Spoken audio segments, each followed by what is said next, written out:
The ancient law of attraction was never about charm. It was about control, self-control. Before dating coaches and dopamine hacks, there were the Stoics, not philosophers in robes, but tacticians of the soul. Marcus Aurelius, born into war, trained to rule empires, yet obsessed with one battlefield, the self. They didn't seek to be attractive. They became inevitable. The first habit, stillness under fire. When insulted, when tested, when chaos swirled, others reacted. The Stoic paused. That pause is a signal. It says, I do not dance for approval. I do not tremble for consequence. Stillness makes people lean in. It disrupts expectation. It's not weakness, it's loaded silence. And in that silence, your presence becomes magnetic. The second habit, precision of speech. Seneca warned too many words dilute truth. The Stoic speaks like a blade, sharp, brief, unforgettable. People trust what's measured. They remember what's scarce. Every word is an investment, and that economy is power. The third habit, purpose in movement. Look at the man who fidgets, who glances too often, who adjusts constantly. You see a man ruled by impulse. Now look at a Stoic. Every step deliberate, every gesture minimal, every glance direct. This isn't acting, it's alignment. When the inner world is ordered, the outer presence becomes commanding. These weren't tips, they were disciplines, codes. And the ancient world feared men like this because they didn't need applause, didn't need permission to walk like kings. There's a reason you've never been taught this, a reason these habits feel alien, powerful, forbidden, because they are. For centuries, the world has been at war with silent men, men who cannot be baited, cannot be sold to, cannot be shaped by approval, men who move without needing eyes on them, because their gaze is fixed on something higher. This kind of man cannot be ruled, and that is dangerous. So a silent war began, not with swords, with symbols, with illusions. The ancient Stoic wasn't erased. He was rewritten, his image softened, sterilized, made safe, no longer a sovereign of self, but a monk in the mountains, passive, detached, lifeless.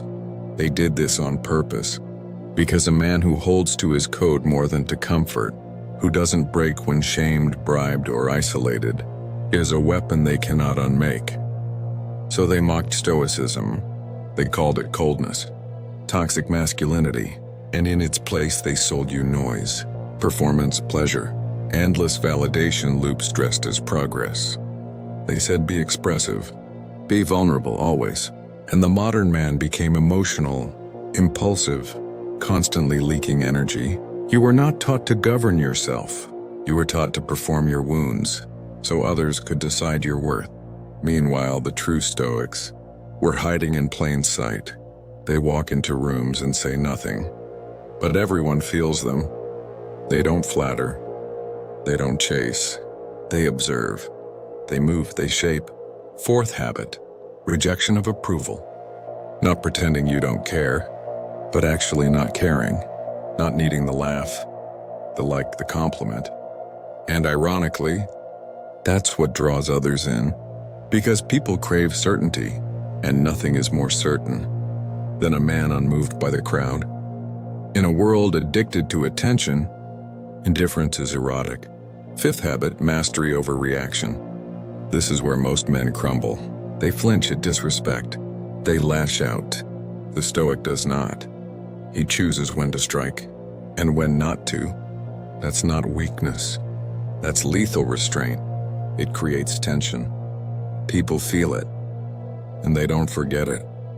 Because when a man can stand in the fire of insult, judgment, rejection, and not flinch, he earns instant respect. Not because he's loud, but because his silence says, I answer to a law deeper than this moment. Sixth habit, embracing solitude. Modern men run from it. They fill the silence with noise, distraction, dopamine. The Stoic runs toward it, because in solitude he recalibrates, becomes more precise, more still, more sovereign. And when he returns, he shakes the room just by walking into it. These aren't quirks.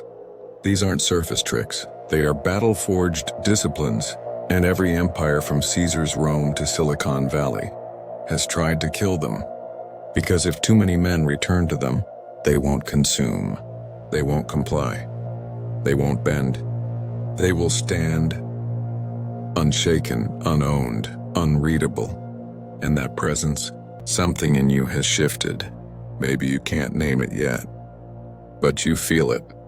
That subtle burn in your chest, the silence in your mind that wasn't there before, that sense you've seen something you weren't supposed to see.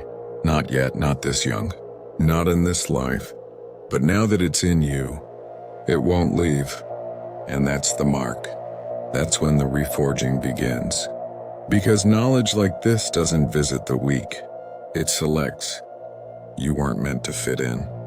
You were meant to remember. And what you're remembering is this. You were not born to beg. You were born to build. Seventh habit, radical sovereignty. The inner law that cannot be bent, sold, or silenced. It means you no longer need permission to exist. No longer require applause to feel real. No longer depend on the world to validate your power. This is not arrogance. It's not lone wolf cosplay. It's returning to the throne within, a throne gathering dust waiting for its ruler. You don't chase women. You don't chase approval. You don't even chase success. You chase alignment with something ancient, something sacred, and in that alignment, the man becomes magnetic. Every movement has weight, every word electric, every silence a mirror, but it's not free. You'll lose friends, confuse women, terrify weak men, because the man who doesn't seek comfort becomes unreadable to those addicted to it. You'll stop reacting, stop explaining, stop apologizing for your standards, and it will feel lonely at first. But then it becomes clean, sharp, clear, sovereign. No more negotiating with your lower self. No more justifying to people who haven't earned access. No more performance, only presence. And presence is the rarest currency on earth. It makes people uncomfortable. It makes them alert. It makes them want to follow, even if they don't know why. This isn't fake. It's not an aesthetic. It must be bled for. Forged in solitude, early mornings, empty rooms, cold silences, where no one claps, but you still show up, still train, still build. Because now, you're not becoming attractive to get something. You're becoming attractive because you've stopped needing anything at all. The attention, it comes. The respect, it builds. The women, they arrive, not because you begged, but because you became. You became the one thing the world cannot package. A man in full possession of himself. So now we ask the only question that matters. What will you do with this power? Because knowledge demands action, wisdom demands embodiment. And now that you know, pretending you don't is a crime against yourself.